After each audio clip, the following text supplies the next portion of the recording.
चलिए एक नया चैप्टर शुरू करते हैं। चैप्टर का नाम क्या है? Chapter number 5, acceptance of deposits by company.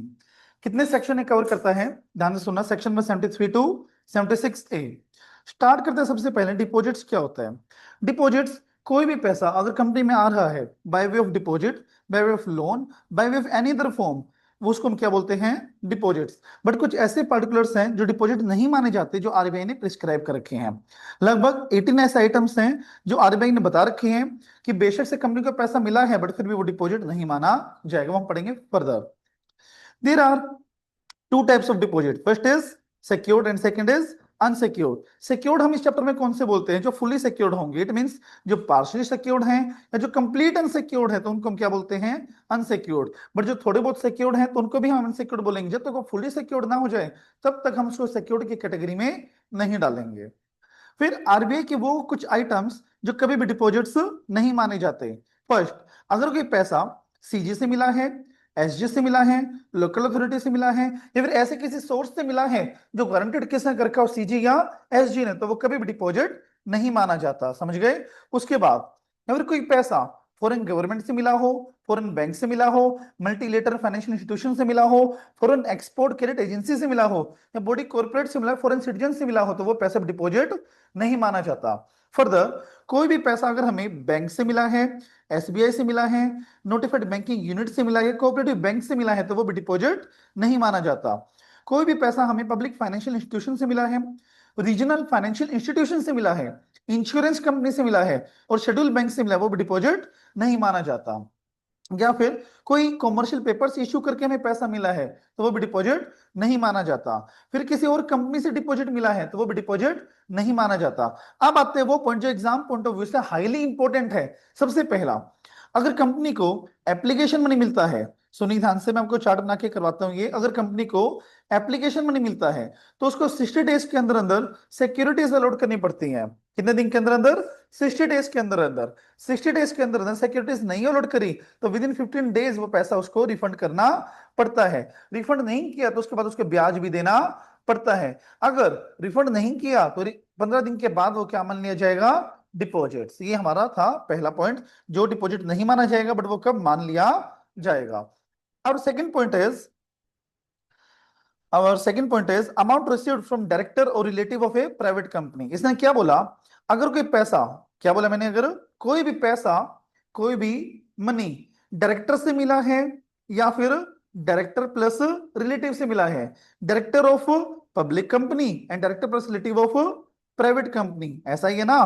तो अगर इन चीजों से, इन पर्सन से मुझे पैसा मिला है प्लस उन्होंने डिक्लेरेशन दे रखी है, उन्होंने डिक्लेरेशन दे रखी है कि ये फंड्स वो नहीं है जो हमने बोरोड करके लिया है, और साथ में ही कंपनी ने उसको बोर्ड रिपोर्ट में डिस्क्लोज कर दिया है, तो वो डिपॉजिट नहीं माना जाएगा। इसमें अगर कोई भी कंडीशन फुलफिल नहीं होती है तो वो डिपॉजिट मान लिया जाएगा। समझे? तो मैंने क्या बताया आपको, अगर प्राइवेट कंपनी के डायरेक्टर या रिलेटिव से मिलता है या पब्लिक कंपनी के डायरेक्टर से मिलता है तो वो कभी भी डिपॉजिट कंसिडर नहीं होगा। Amount received by issue of, ये बहुत इंपॉर्टेंट पॉइंट है, सुनना ध्यान से। ये ना आपके स्टडी मेट में अलग अलग पॉइंट्स दिए गए, मैंने आपको एक में बना के करवा दिए। ये कोई भी पैसा अगर हमें बॉन्ड्स डिबेंचर से मिलता है या नॉन कन्वर्टेबल डिबेंचर से मिलता है जो क्या है? अनसिक्योर्ड प्लस लिस्टेड है, तो डिपॉजिट नहीं माना जाएगा। सेकेंड, कोई बॉन्ड्स एंड डिबेंचर से जो कंपल्सरली कन्वर्टेबल है into shares with in 10 years, वो भी डिपॉजिट नहीं माना जाएगा। बॉन्ड्स डिबेंचर सिक्योर्ड हैं पर इंटेंजिबल पे सिक्योर्ड नहीं है, और amount of value of security deposit plus interest से एक्सीड नहीं करे तो वो भी डिपॉजिट नहीं माना जाएगा। इसमें सिर्फ कन्वर्टेबल शेयर्स में नहीं, इसमें रीपेमेंट भी है कि रीपेमेंट भी हो तो भी चलेगा। ये हो जाएगा। उसके बाद amount receive from the employ, अब सामने देखिए प्लीज एक बार। अगर कंपनी है हमारी ये कोई, अब एम्प्लॉय से कुछ पैसा मिलता है तो वो डिपॉजिट माना जाएगा नहीं माना जाएगा? अगर एम्प्लॉय से सिक्योरिटी डिपॉजिट के फॉर्म में कोई पैसा मिलता है तो वो डिपॉजिट नहीं माना जाएगा। पर दो कंडीशंस हैं, वो एनुअल सैलरी से ज्यादा नहीं होना चाहिए एंड नॉन इंटरेस्ट बेरिंग होना चाहिए। क्या बोला मैंने? एनुअल सैलरी से ज्यादा नहीं होना चाहिए और नॉन इंटरेस्ट बेरिंग होना चाहिए, तो वो डिपॉजिट नहीं माना जाएगा। फिर अगर कोई पैसा एज एन ट्रस्ट मिला है और नॉन इंटरेस्ट है तो वो भी नहीं माना जाएगा। उसके बाद सुनिए ध्यान से, advance received in the course of business, अगर इन कोर्स ऑफ बिजनेस हमें कोई एडवांस मिला है, मतलब गुड्स और सर्विसेज पे करने के लिए, गुड्स और सर्विसेज रेंडर करने के लिए हमें कोई पैसा मिला है, तो वो डिपॉजिट माना जाएगा या नहीं माना जाएगा? सुनिए ध्यान से, अगर हमें कोई पैसा, व्हाट आई हैव सेड, अगर कोई पैसा गुड्स और सर्विसेज के लिए मिला है तो मुझे 365 दिन में वो अप्लाई करना पड़ेगा। नहीं किया तो 365 दिन के 15 दिन के अंदर अंदर मुझे वो रिफंड करना पड़ेगा। नहीं किया तो उसके बाद वो क्या मान लिया जाएगा? डिपॉजिट। अगर हमें कोई इमूवेबल प्रॉपर्टी का टोकन मनी मिला है, कोई सिक्योरिटी डिपॉजिट मिला है, कैपिटल गुड्स के लिए मिला है, फ्यूचर सर्विसेज के लिए मिला है, वारंटीज के लिए मिला है, सब्सक्रिप्शन के लिए मिला है, तो वो भी डिपॉजिट नहीं माना जाएगा। पर ये जो ऊपर जितने भी अमाउंट है ना, वो जब रिफंडेबल हुए, वो जब रिफंडेबल हुए तो उसके 15 दिन के अंदर अंदर मुझे रिफंड करना पड़ेगा। और अगर 15 डेज के अंदर अंदर मैंने उसको रिफंड नहीं किया तो उसके बाद वो मान लिया जाएगा डिपॉजिट। क्या मान लिया जाएगा? डिपॉजिट हो जाएगा। एग्जैक्टली इंटरेस्ट भी देना पड़ेगा, इसलिए वो माना जाएगा deposit. Amount board by promoter, promoter का याद है, मतलब कोई बैंक ने स्टिपुलेशन लगाई जिसकी वजह से प्रमोटर से क्या आया? लोन आया, अनसिक्योर्ड फॉर्म में आया और थ्रो स्टिपुलेशन आया। रिलेटिव्स ने दिया है या प्रमोटर ने दिया है, और अभी रीपेमेंट ऑफ लोन बैंक को नहीं हुई है, तो वो डिपॉजिट मान लिया जाएगा, है ना? नहीं माना जाएगा। कंडीशन के सामने देखिए, मतलब प्रमोटर से आया हुआ पैसा, क्या बोला मैंने? प्रमोटर से आया हुआ पैसा डिपॉजिट नहीं माना जाएगा। कंडीशन क्या है? स्टिपुलेशन किसकी होनी चाहिए? बैंक की। फॉर्म कैसा होना चाहिए? अनसिक्योर्ड। और तीसरा पॉइंट क्या था? रिलेटिव्स ने दिया हो या प्रमोटर ने दिया हो। और अभी बैंक का जो लोन है, क्या बोला मैंने? बैंक का जो लोन है वो रिपे ना हुआ हो। अगर ये चार कंडीशन फुलफिल होती है तो प्रमोटर से आए हुआ पैसा डिपॉजिट बिल्कुल भी नहीं माना जाएगा। हो जाएगा। आफ्टर दैट, निधि कंपनी से कोई पैसा मिला है, नोट सॉरी, निधि कंपनी को कोई पैसा मिला है तो वो डिपॉजिट नहीं माना जाएगा। चिट फंड में कोई पैसा आया है तो भी नहीं माना जाएगा। कलेक्टिव इन्वेस्टमेंट स्कीम के थ्रू कोई पैसा आया है तो वो डिपॉजिट नहीं माना जाएगा। अगर स्टार्टअप को पैसा मिला, बहुत ही बढ़िया पॉइंट है ये, और आने के चांसेस हाईली इंपॉर्टेंट है ये, मतलब ज्यादा चांसेस आने के। सुनिए ध्यान से, स्टार्टअप आपका आपके लिए ज्यादा इंपॉर्टेंट है क्योंकि अभी आपका सितंबर में अटेम्प्ट है, तो इंपॉर्टेंट मार्क कर लीजिए जो साथ साथ बता रहा हूं मैं आपको। अगर कोई पैसा स्टार्टअप को मिला है और वो 25 लाख या उससे ज्यादा है, सिंगल ट्रेंच में है, कन्वर्टेबल नोट में है, और कन्वर्टेबल 10 साल से ज्यादा नहीं होने हैं, तो वो क्या मान लिया जाएगा? डिपॉजिट नहीं माना जाएगा। पहला कंडीशन क्या है सामने देखो प्लीज। पहले सिंगल क्या? वो सिंगल ट्रेंच में होना, ट्रेंच का मतलब एक साथ होना चाहिए। अमाउंट कितना होना चाहिए? 25 लाख या उससे ज्यादा होना चाहिए। तीसरा क्या होना चाहिए? कन्वर्टेबल होना चाहिए, और कन्वर्टेबल कितने टाइम में होना चाहिए? 10 ईयर्स में होना चाहिए, तो वो डिपॉजिट नहीं माना जाएगा। एक कंडीशन तो भूल गए आप लोग कि वो कंपनी कैसे होनी चाहिए? स्टार्टअप होनी चाहिए, बस समझे? एग्जैक्टली हाँ, मतलब किसी भी चीज में कन्वर्ट होना, वो प्रेफरेंस में या फिर इक्विटी में 10 ईयर्स के अंदर अंदर, हाँ 10 ईयर्स के अंदर अंदर वो कन्वर्ट होना चाहिए। उसके बाद कोई भी कंपनी को कोई पैसा मिला है, अल्टरनेट, ये याद करने आपको सारे, अल्टरनेट इन्वेस्टमेंट फंड से पैसा मिला, को पैसा मिला है, डोमेस्टिक वेंचर कैपिटल फंड में पैसा डाला है, इंफ्रास्ट्रक्चर इन्वेस्टमेंट फंड में पैसा डाला है, या रियल एस्टेट इन्वेस्टमेंट ट्रस्ट में पैसा डाला, म्यूचुअल फंड में पैसा डाला है, तो वो भी कभी भी डिपॉजिट नहीं माना जाएगा। तो ये कुछ ऐसे 18 आइटम्स जो मैंने आपको पढ़ाई जो डिपॉजिट्स कभी भी नहीं माने जाएंगे। उसके बाद डिपॉजिटर कौन होता है? कोई भी पैसा, नोट कोई भी पैसा, कोई भी पर्सन, कोई भी पर्सन जो कंपनी में पैसा जमा करवाए, जो कंपनी में पैसा जमा कराए उसको हम क्या बोलते हैं? डिपॉजिटर। अब ये चीज मैं आपको बताना चाहूंगा, सामने देखिए प्लीज एक बार। अगर हमारी कोई प्राइवेट कंपनी है या हमारी कोई पब्लिक कंपनी है, प्राइवेट कंपनी तो वो सिर्फ पैसा कहां से उठा सकती है? मेंबर से उठा सकती है। बट अगर पब्लिक कंपनी है तो वो मेंबर से भी ले सकती है और पब्लिक से भी ले सकती है। बट पब्लिक कंपनी अगर पब्लिक से पैसा लेना चाह रही है तो उसको क्या होना पड़ेगा? बोलिए, एलिजिबल होना पड़ेगा। बट अगर वो एलिजिबल नहीं है तो किससे ले सकते हैं? सिर्फ मेंबर से ले सकती हैं। अब सर एलिजिबल होने के लिए क्या करना पड़ेगा उसे? सबसे पहले उसको क्या होना पड़ेगा? Public company. और दोनों में से कोई एक कंडीशन पूरी होनी चाहिए, नेटवर्थ 100 करोड़ या उससे ज्यादा, टर्नओवर 500 करोड़ या उससे ज्यादा, इन दोनों में से कोई एक कंडीशन पूरी होनी चाहिए। जनरल मीटिंग में स्पेशल रिजोल्यूशन फाइल पास कर दिया और आरओसी को फाइल कर दिया हो, और अगर वो डिपॉजिट 181C की लिमिट के अंदर आ रहा तो ओआर भी चलेगा। ओके जी। अब 73 सेक्शन आता है हमारा। 73 सेक्शन पहले बोलते हैं प्रोहिबिटिव प्रोविजंस। क्या प्रोहिबिटिव प्रोविजंस क्या होते हैं? कि कोई भी कंपनी डिपॉजिट एक्सेप्ट नहीं कर सकती जब तक इस चैप्टर के कोई भी प्रोविजंस फॉलो वो नहीं कर लेती। बट एग्जेम्प्टेड कंपनी कौन सी आ सकता है क्वेश्चन 3 नंबर में, कि कौन सी कंपनी जैसी है, क्या बोला मैंने, कौन सी कंपनी जैसी है जिनको डिपॉजिट एक्सेप्ट करने में कोई रूल्स फॉलो करने की नीड नहीं है। पहले क्या, बैंकिंग कंपनी, सेकंड क्या, एनबीएफसी, थर्ड क्या, एचएफसी, एंड फोर्थ क्या, other company prescribe bye CG. तो प्लीज साथ में बोलना मेरे साथ। पहला क्या, सुनाई नहीं दिया, बैंकिंग सुनाई नहीं कंपनी। दिया। पहला नॉन बैंकिंग, दूसरा बैंकिंग फाइनेंस कंपनी, तीसरा हाउसिंग फाइनेंस कंपनी, और एनी अदर कंपनी जो बाय सीजी ने प्रिस्क्राइब करके, इन चारों के डिपॉजिट के कोई रूल्स अप्लाई नहीं होते हैं। फिर ये हम पढ़ते हैं प्रोसीजर, क्या पढ़ रहे हैं, procedure acceptance of deposit from members, कि मेंबर से डिपॉजिट एक्सेप्ट करना है, चाहे वो पब्लिक कंपनी हो चाहे प्राइवेट कंपनी हो, तो क्या कंडीशन हमें फॉलो करनी पड़ेंगे, सुनिएगा ध्यान से। सबसे पहले रिजोल्यूशन इन जनरल मीटिंग, से रिजोल्यूशन कौन सा, एसआर या ओआर, वो समझ जाओ आप लोग। अर्बन 1 की लिमिट के अंदर है तो ओआर, और उसके बाहर है तो एसआर। फिर सर्कुलर मुझे बनाना है डीपीटी 1 में, और मेंबर को भी फाइल करना है, और न्यूज़पेपर में भी फाइल करना है, एक इंग्लिश में और एक वर्नाकुलर में। और इसके अंदर क्या क्या डालेंगे हम, इसके अंदर वो सारी चीज डालेंगे भाई, जैसे कंपनी की फाइनेंशियल पोजीशन क्या है, क्रेडिट रेटिंग क्या है कंपनी की, कितने नंबर ऑफ डिपोजिटर्स हैं, प्लस 2 सर्टिफिकेट जाएंगे इसमें, पहला कौन देगा, ऑडिटर, दूसरा कौन देगा, कंपनी। याद है 1 स्टेटमेंट में पहले तक 3 पेज बात था, वो वाली चीजें ये। अब क्या देंगे सर्टिफिकेट, कि कंपनी ने कोई भी डिफॉल्ट नहीं किया है रिपेमेंट में, डिपॉजिट से या फिर इंटरेस्ट, और अगर डिफॉल्ट किया है, क्या बोला मैंने, अगर डिफॉल्ट किया है तो 10 साल लैप्स हो चुके हैं, सॉरी 5 साल लैप्स हो चुके हैं गुड होने के। सुनो एक चीज और देखना है आपको यहाँ पे, अब सुनो, लिसन टू मी एवरीवन, यहाँ पर जो 5 साल हमें लेने हैं ना, वो डिफॉल्ट करने के 5 साल नहीं लेने, डिफॉल्ट जब सही किया, डिफॉल्ट जब सही किया वहां से 5 साल लैप्स हो चुके हों। ओके जी। सर्कुलर हमें, सर्कुलर बनाएगा कौन, बीओडी बनाएगा, और सर्कुलर फाइल किसको करना है, सामने देखिए प्लीज एक बार, आरओसी को फाइल करना है कितने दिन में, जब हमने इशू किया उसके 30 दिन के अंदर, नहीं नहीं नहीं, जब हमने इशू करना है उसके 30 दिन पहले। समझा, मुझे एक चीज बताइए, आपको मैंने क्या लिखा, विद इन 30 डेज बिफोर या बिफोर 30 डेज लिखवाया, या with in 30 days, with in 30 days before the issuance, ये बताया, एग्जांपल भी दिया था। आज मुझे इशू करना है तो आज से 30 दिन पहले नहीं, पिछले 30 दिनों में, with in 30 days before issue, मतलब इशू के पिछले 30 दिन के अंदर अंदर में वो फाइल करना पड़ेगा। समझ आया, प्लीज एक बार सामने देखिए,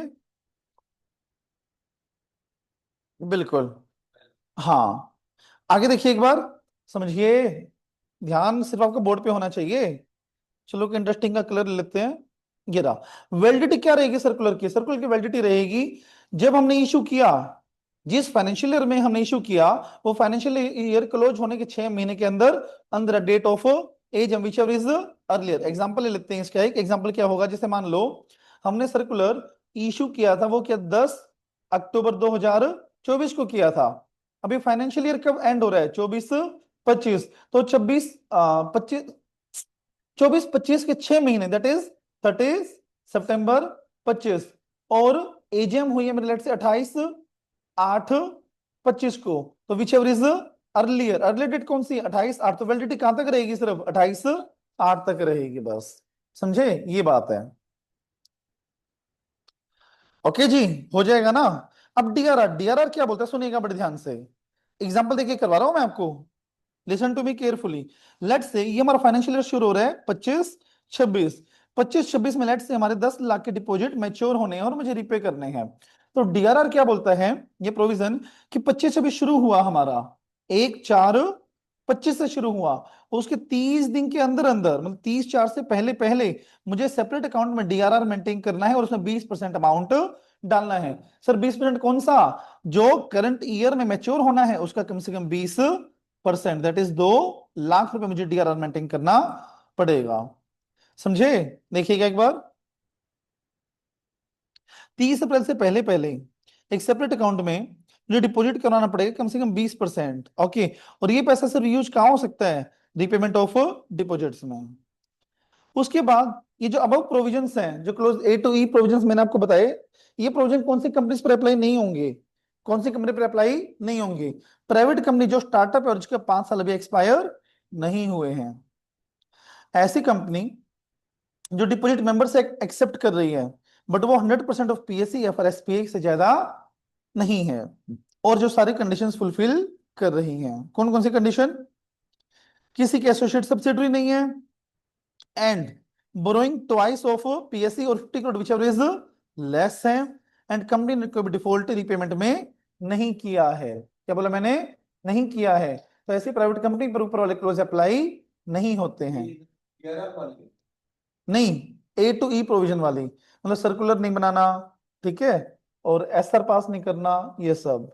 आगे चलो, बट उनको एक कंडीशन पूरी करनी पड़ेगी कि उनको डीपीटी 3 बना के फाइल करना पड़ेगा। डीपीटी किस चीज का है ये? रिटर्न ऑफ डिपॉजिट, ये बना के उसको फाइल करना पड़ेगा। आगे देखिए, जो सिक्योरिटी है वो फुली सिक्योर्ड होना चाहिए। अगर पार्शली सिक्योर्ड है तो वो क्या मान लिया जाएगा? बोलो ना, अनसिक्योर्ड मान लिया जाएगा। और कंपनी को रजिस्ट्रेशन ऑफ चार्ज के प्रोविजंस भी फॉलो करने पड़ेंगे।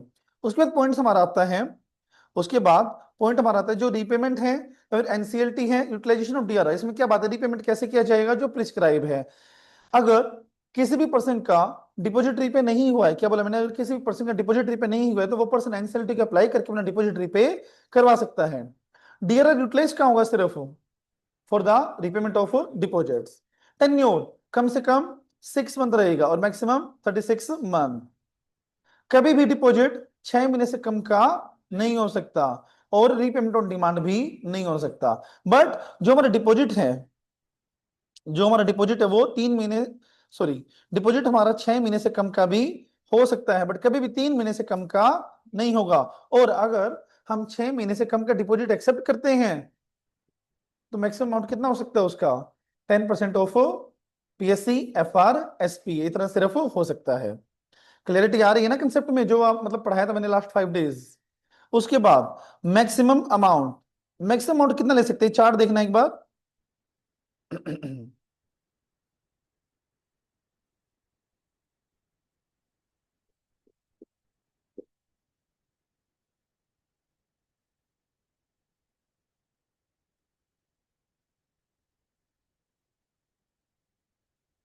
सुनेंगे ध्यान से कि मैक्सिमम अमाउंट ऑफ डिपॉजिट, अच्छा ये मेंबर वाली बात हो रही है ना?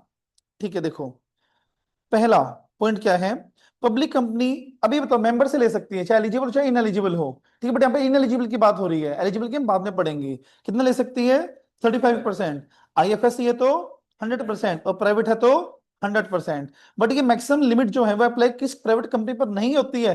पहला, जो स्टार्टअप है और जो 10 साल अभी उसको नहीं हुए हैं, या वो जो सारी कंडीशन पूरी करते हैं। सारी कंडीशन कौन सी? जिसके borrowing twice of PSC plus, जिसके बोरोइंग ट्वाइस ऑफ पीएस और 50 crore which ever is lower है, वो किसी का एसोसिएट सब्सिडरी नहीं, और उसने कोई भी डिफॉल्ट नहीं किया है, तो उनके ऊपर मैक्सिमम लिमिट अप्लाई नहीं होती है। हाँ जी। हाँ हाँ,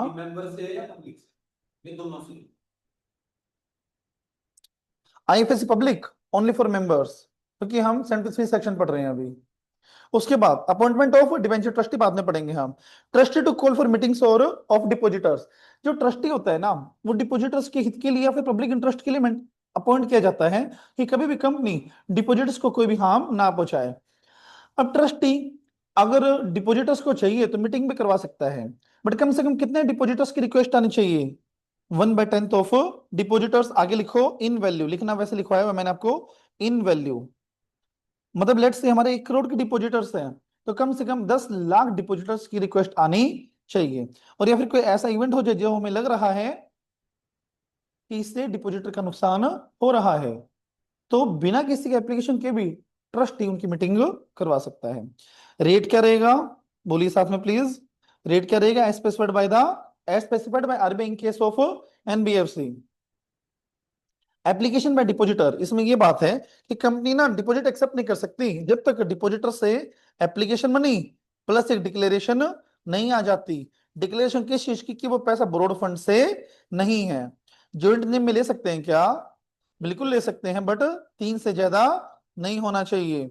नॉमिनेशन जरूरी है। डिपॉजिट रिसिप्ट कब इशू करनी है? मतलब जब कंपनी को पैसा, सामने देखो प्लीज एक बार, बढ़िया चार्ट बनाया हुआ है यहाँ पर। ये डिपॉजिटर ने रोकड़ा किसको जमा करवाया? कंपनी को। और जब कंपनी को मिला, अगर कैश नहीं चेक में पैसा जमा करवाया है, तो जिस दिन चेक रियलाइज हो गया उसके 21 दिन के अंदर अंदर मुझे डिपॉजिटर को डिपॉजिट रिसिप्ट इशू करनी पड़ेगी। फिर जब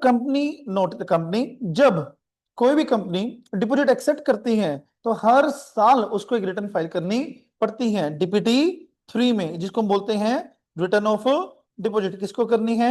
आरओसी को करनी है। कौन सी डेट से पहले करनी है? 30 जून ईच ईयर। करेक्ट है ना? 30 जून ईच ईयर।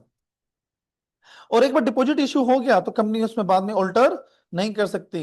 डिस्क्लोजर याद है कल लिखवाया था, अगर पब्लिक कंपनी है, सामने ध्यान दो, पब्लिक कंपनी है तो एफएस में नोट्स में वो पैसा डिस्क्लोज करना है जो डायरेक्टर से आया है।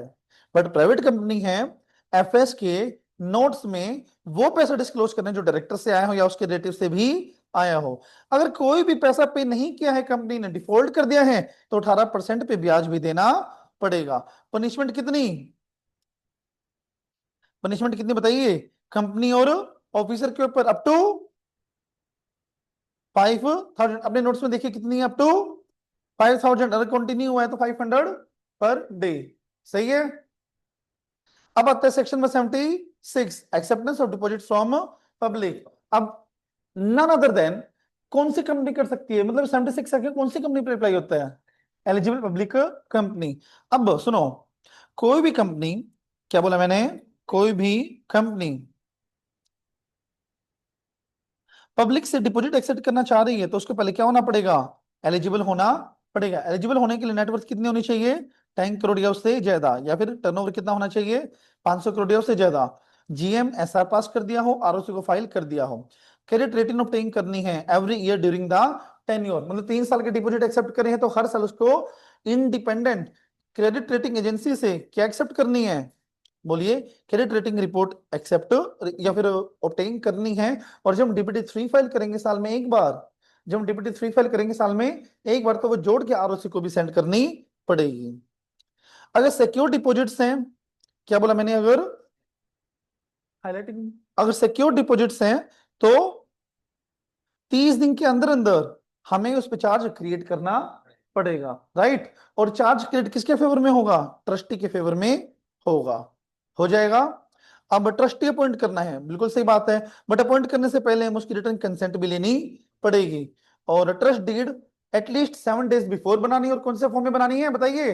डीपीटी 2। डीपीटी 1 किस चीज का था? सर्कुलर का। डीपीटी 2 किस चीज का? ट्रस्ट डीड का। डीपीटी 3 किस चीज का? रिटर्न ऑफ डिपॉजिट्स का। अब ये कुछ पर्संस की लिस्ट दी गई है जो ट्रस्टीज नहीं बन सकते। क्या बोला मैंने? जो ट्रस्टीज, फर्स्ट कौन है? डायरेक्टर या KMP officer of holding subsidiary associate का, वो कोई भी डायरेक्टर है केएमपी नहीं होना चाहिए। वो खुद कंपनी के अंदर डिपॉजिटर नहीं होना चाहिए। उसने कंपनी को इंडेप्टेड ना कर रखी हो, कंपनी को, सब्सिडरी को, होल्डिंग को या एसोसिएट को। कि पेक्यूनियरी इंटरेस्ट नहीं होना चाहिए, गारंटी अरेंजमेंट नहीं होने चाहिए, रिलेटिव इन सबका नहीं होना चाहिए। मतलब बोरोवर ना हो वो किसी भी कि कंपनी का, होल्डिंग का, उसके सब्सिडरी का, उसके एसोसिएट का, वो ट्रस्टी नहीं बन सकता। समझ गए? अब ट्रस्टी एक बार अपॉइंट हो गया तो कभी भी वो रिमूव नहीं हो सकता। बट रिमूव करना है तो सभी डायरेक्टर की कंसेंट हमें लेनी पड़ेगी। और अगर कंपनी के अंदर इंडिपेंडेंट डायरेक्टर की रिक्वायरमेंट भी है तो वो पर्सन भी यहां पर होना चाहिए। अब कोई एलिजिबल कंपनी है, सुनो ध्यान से, एलिजिबल कंपनी है तो कितना परसेंट ऑफ डिपॉजिट एक्सेप्ट कर सकती है? मेंबर से कितना? 10% of PSC FR plus SPA. Public से कितना? 25% of PSC plus FR plus SPA. और एलिजिबल कंपनी है तो, एलिजिबल गवर्नमेंट कंपनी है तो 35% of PSC plus FR plus SPA. और कुछ तो नहीं था इसमें? ओके। सर्कुलर सेम एज अब, फाइल वाइल करना है, इफेक्टिव डेट वही है। अच्छा, effective date of issue of circular क्या रहेगी? अब अगर न्यूज़पेपर की बात है तो जिस दिन वो न्यूज़पेपर में डली वो इफेक्टिव डेट मानी जाएगी। बट अगर आरओसी को भेजने की बात है तो जिस दिन हमने वो डिस्पैच किया वो हमारी इफेक्टिव डेट मानी जाएगी। Register of deposit, register of deposit, पहले बताइए कंपनी को अपने डिपॉजिटर का रजिस्टर मेंटेन करना पड़ेगा। और रजिस्टर में क्या क्या जाएगा? देखिए ध्यान से, क्या क्या जाएगा please. Name, address and PAN number of depositors and nominee name, deposit receipt number, amount of deposits, due date of repayment, interest repayment. और ये एमसीक्यू में आ सकते हैं, आपके ध्यान देना, एक बार एमसीक्यू लिख लो यहाँ पर। MCQ, MCQ. एंट्रीज कब तक करनी है हमें? रिसिट इशू करने के 7 डेज के अंदर अंदर। और कब तक प्रिजर्व करके रखनी है? 8 साल। भाई 8 साल कहां से? जब लेटेस्ट एंट्री हुई, सुनो, जब डिपॉजिट रजिस्टर मेंटेन हो वहां से 8 साल नहीं, जब मैंने उसके अंदर लेटेस्ट एंट्री करी, जो नई एंट्री करी है, जिस साल में वो एंट्री करी है उसके अगले 8 साल। जैसे आज का डेट है, लेट से 23 जुलाई 25, ओके, यहां मैं एंट्री करी है, तो 25-26 फाइनेंशियल ईयर है, उसके अगले 8 साल बस। हाँ जी। 22-23 में डिपॉजिट एक्सेप्ट किया था, हाँ तो मतलब 23-24 से 8 साल हो गए। ऑब्वियसली। 23-24 से 8 साल, और इस साल भी मैंने डिपॉजिट एक्सेप्ट किया 25-26 में भी। तो वे रजिस्टर में फर्दर 8 ईयर्स और मेंटेन करना पड़ेगा। आज से 26-27 से 8 साल, 8 साल, बिल्कुल। 8 साल पहले पूरे हो जाएंगे इससे। कोई बात नहीं, रजिस्टर तो एक ही मेंटेन होता है ना, अब हर एंट्री के लिए रजिस्टर अलग थोड़ा ना मेंटेन होता है, रजिस्टर सिर्फ एक ही होता है, बढ़ता रहेगा जब तक डिपॉजिट एक्सेप्ट करेगी कंपनी। अरे रजिस्टर तो एक ही होता है ना, एंट्रीज कैसे, एंट्रीज के आगे हम सेटिस्फाइड रिकॉर्ड कर देंगे बस कि वो डिपॉजिटरी पे हो गया है बस। ठीक है, मतलब कि फुल हो चुका, और अब इसको 8 साल तक रखना पड़ेगा, उसके बाद से फिर इसको नहीं, ना ना ना, 8 साल के बाद। वो तो रजिस्टर तो है ही ना, चाहे अलग से क्यों ना हो। वो आप कह रहे हो सर ये भर गया तो अगला रजिस्टर में मेंटेन, तो पुराना वाला फेंक देंगे, आप ये कहना चाह रहे हो? नहीं ऐसा नहीं होता, रजिस्टर का पार्ट तो है ना वो। तो फिर आगे देखिए, प्री मैच्योर, बहुत इंपॉर्टेंट पॉइंट है, सुनना बड़े ध्यान से, क्वेश्चन आने के हाईली चांसेस है। प्री मैच्योर रीपेमेंट, सुनिए, अगर 6 महीने के बाद, क्या बोला मैंने, 6 महीने के बाद, बट 36 महीने से पहले, कभी भी अगर हम, या कभी भी डिपॉजिटर से रिक्वेस्ट आते कि आपने हमारे डिपॉजिट्स को आप लोग प्री मैच्योर कर दीजिए, तो कंपनी प्री मैच्योर कर सकती है, बट 1% पर एनम का इंटरेस्ट रेट डिडक्ट करना पड़ेगा। अगर पार्शियल ईयर है, सामने देखिए प्लीज, पार्शियल ईयर है और मोर देन 6 मंथ है तो 1 ईयर मानेंगे, लेस देन 6 मंथ है तो, लेस देन 6 मंथ है तो उसको इग्नोर कर देंगे। क्या बोला मैंने? 6 महीने के बाद, 36 महीने से पहले अगर मुझे प्रीमेच्योर करवाना है, तो लेट से 12% ब्याज मुझे मिलना था, तो डिपॉजिट करे हुए मेरे को 1 साल 4 महीने हो गए, 1 साल 4 महीने हो गए, तो रिडक्शन कितने का होगा? 1% का। बट अगर 1 ईयर 6 मंथ हुए हैं तो -2%। 6 महीने या उससे ज्यादा हो तो उसको 1 साल मानेंगे, और 1% पर ईयर का है, तो यहां पर 1 ईयर 6 मंथ है तो उसको कितने साल मानेंगे? 2 साल मानेंगे, और 2 साल का कितना परसेंट रिडक्शन होगा? 2% बस। सर और जैसे 5 ही महीने में करा तो कोई नहीं क्या? डिपॉजिट फ्री में। चलो यहाँ पर एक बच्चा पूछा 5 महीने में क्या होता है, आप एक बात बताओ, 6 महीने से पहले क्या रीपेमेंट हो सकता है? 3 महीने वाला लेके चलू तो, लेकिन हाँ 3 महीने का भी देखना था, हाँ, तो ऐसे फिर मतलब वो पूरा तो 3 ही महीने क्या था वो, तो उसमें प्रीमेच्योर कैसे हुआ फिर? वो ये बताओ, प्रीमेच्योर का एलिमेंट लगाओ आप। आपका तो 6 महीने, पहली बात तो ये है अभिषेक कि 6 महीने से पहले कोई प्रीमेच्योर हो ही नहीं सकता। सर आप कह रहे हो 10% वाला केस हो तो भी यार 3 महीने का तो था, अब 3 महीने से कम तो क्या ही रिपे होएगा, ऑलरेडी 3 ही महीने है, और उसका भी प्रीमेच्योर अलाउड नहीं है 3 महीने से कम तो। समझे? बट सामने देखिए प्लीज एक बार,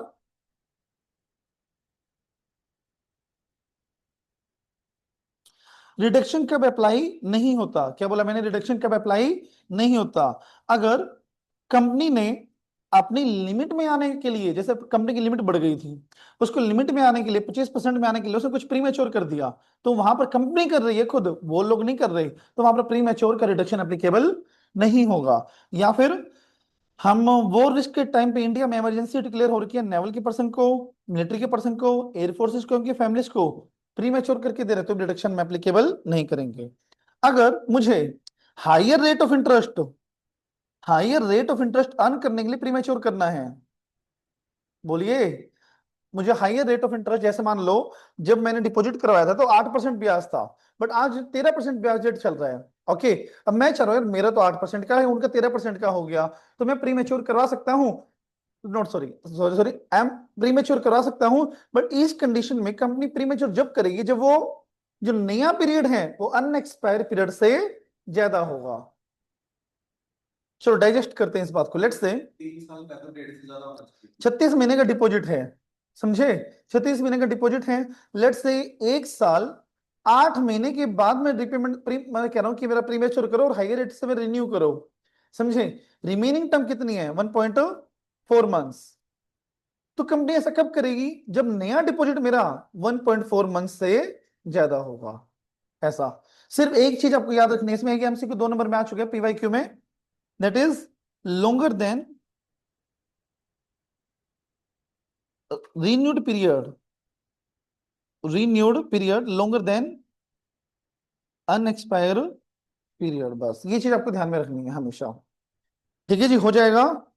बोलिए प्लीज। अगर मैं एक साल में ही करा रहा हम्म, और 2 साल, तो जो नया रिन्यू होगा वो 2 साल से ज्यादा होना चाहिए।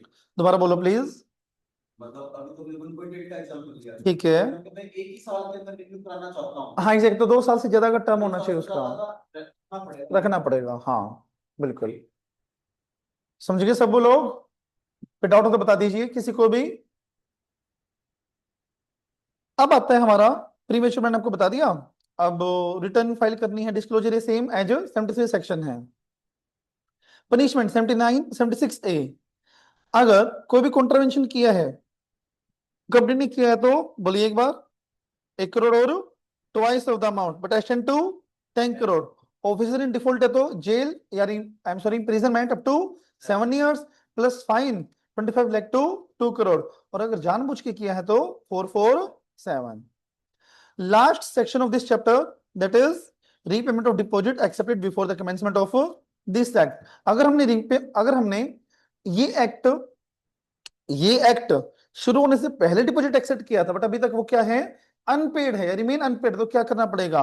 कंपनी को 1/4/14 से 3 महीने के अंदर अंदर एक स्टेटमेंट फाइल करनी है कि हम लोग या तो ड्यू डेट पर या फिर 3 साल तक डिपॉजिट रीपे कर देंगे। मतलब ऐसी स्टेटमेंट देनी है कि जब उसकी मैच्योरिटी आएगी या फिर 3 years आएंगे, जो भी पहले आएगा उस तक हम रीपे कर देंगे, ऐसा हमें बताना पड़ेगा। नहीं बताया, कंपनी बताइए मिनिमम 1 करोड़ टू, बोलिए यार, 10 crore. Obviously default imprisonment up to 7 year and fine up to 25 lakh to 2 crore और बहुत। ये था अपना चैप्टर नंबर 5। इसमें कोई डाउट होता मुझे बता सकते हो। And wish you happy reading. Okay, questions करते हैं इसके नेक्स्ट लेक्चर में। आज के लिए सिर्फ इतना ही करेंगे। Okay, thank you, bye bye everyone. And क्रोमीटिंग क्वेश्चंस यस हल सर। करवाता हूँ इसके, ठीक है।